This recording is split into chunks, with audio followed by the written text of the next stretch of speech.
दोस्तों एप्पल के आईफोन 14 के अंदर एक फीचर काफ़ी ज़्यादा हाईलाइट किया गया था जिसको क्रैश डिटेक्शन फीचर कहा जा रहा था, लेकिन अब ये लोगों के लिए जी का जंजाल बन गया जो गए थे एक अम्यूज़मेंट पार्क के अंदर और वहाँ पर रोलर कोस्टर की राइड कर रहे थे।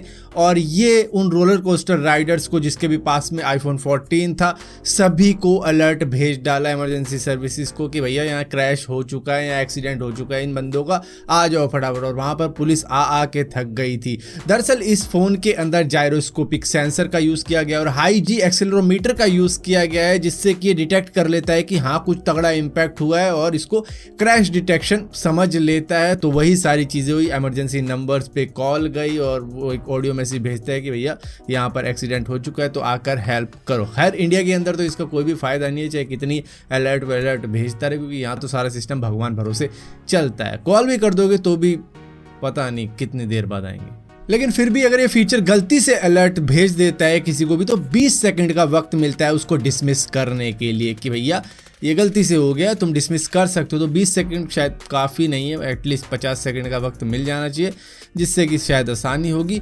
तो यहाँ पर 20 सेकंड का वक्त मिलता है जिससे कि उसको डिसेबल किया जा सकता है। वो ऑडियो और लोकेशन आपकी इमरजेंसी सर्विसेज को नहीं भेजेगा, लेकिन बहुतों ने ऐसा नहीं कर पाए क्योंकि 20 सेकंड का वक्त रोलर कोस्टर के अंदर भैया खुद को संभालेंगे या फ़ोन को संभालेंगे तो नहीं कर पाए, जिसकी वजह से वहाँ पर पुलिस का तांता लग गया कि कहाँ हुआ एक्सीडेंट।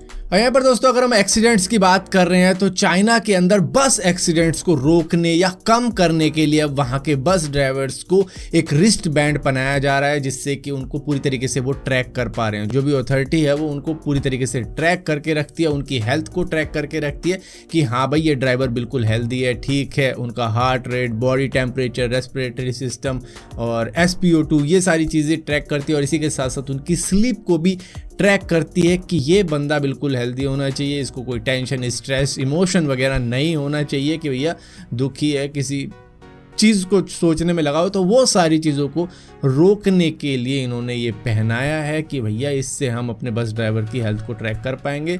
और हाँ अगर कोई दिक्कत निकलती है तो उसको कह देंगे कि भैया तू आराम कर, आज बस तू नहीं चलाएगा, आज बस तेरा भाई चलाएगा।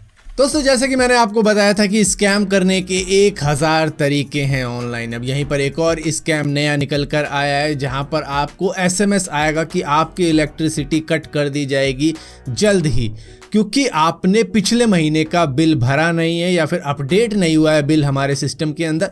तो आप ज़्यादा डिटेल के लिए इस नंबर पर हमसे कांटेक्ट करें। तो आप कांटेक्ट करोगे, इसके बाद में वो कहेंगे भैया पैसे वैसे दो, और उसके बाद में आपको पता है वो पिरामिड स्कीम से शुरू कर देते हैं कि भैया ये सर्विस चार्ज है, ये वो चार्ज है, ये प्रोसेसिंग है। इस तरीके से वो आपसे पैसे लेते चले जाएंगे और ये फेक SMS आपको भेजा जाता है आपको स्कैम करने के लिए। तो अगर आपको इस तरीके का SMS आता है तो आपको कुछ करने की ज़रूरत नहीं है, क्योंकि ये एक नया स्कैम चला है। क्योंकि बिजली गुल हो जाए ये तो कोई भी नहीं सह पाएगा, तो इस वजह से इस स्कैम के चक्कर में लोग फंस रहे हैं आजकल। दोस्तों हम में से बहुत सारे लोगों ने कभी ना कभी कोई और क्लोन व्हाट्सएप को ज़रूर यूज़ किया होगा। ज़्यादातर लोग GB व्हाट्सएप को यूज़ करते हैं जो कि बिल्कुल भी सेफ़ नहीं है। यहाँ पर Nord32 एंटीवायरस वाली टीम ने साफ साफ अपनी इन्वेस्टिगेशन में बता दिया है कि इसके अंदर मालवेयर भी हो सकता है और इसी के साथ साथ इसमें आपकी कोई भी प्राइवेसी नहीं है। ये आपके लिए बिल्कुल भी सेफ़ नहीं है। ये आपकी सारी चैट को रिकॉर्ड करके रखता है अपने पास में। ये एंड टू एंड इंक्रिप्शन वाला व्हाट्सएप नहीं है। तो इसको कई सारे लोग इस वजह से यूज़ करते हैं कि किसी का भी मैसेज देख लिया और सिंगल टिक ही दिखता रहेगा, उसे लगेगा आपने मैसेज देखा ही नहीं है। किसी का स्टेटस देख लिया उसको लगेगा कि आपने स्टेटस देखा ही नहीं। तो इस वजह से लोग यूज़ करते हैं। और भी कई सारे फीचर हैं इसके अंदर, लेकिन ये आपका अकाउंट बैन और इसी के साथ साथ आपकी सारी की सारी चैट दूसरों को भी प्रोवाइड करवा सकता है कि ये बातें कर रहा है बंदा।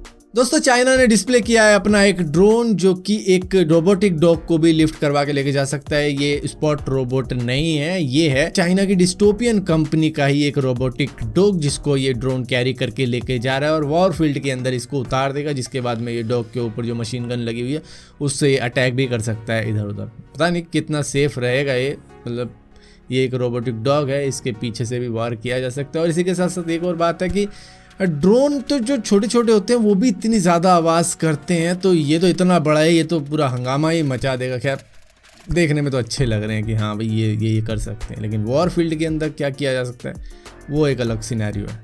दोस्तों आप सभी को मालूम होगा कि दिल्ली के अंदर पिछले कई दिनों से काफ़ी ज़्यादा बारिश हो रही है, तो यहीं पर एक जोमेटो का ऑर्डर 1 घंटे लेट आया, जिसके बाद में जिसका वो ऑर्डर था उसने कुछ इस तरीके से उस जोमेटो डिलीवरी बॉय को ट्रोल किया। आइए आपका इंतजार था, आइए आपका।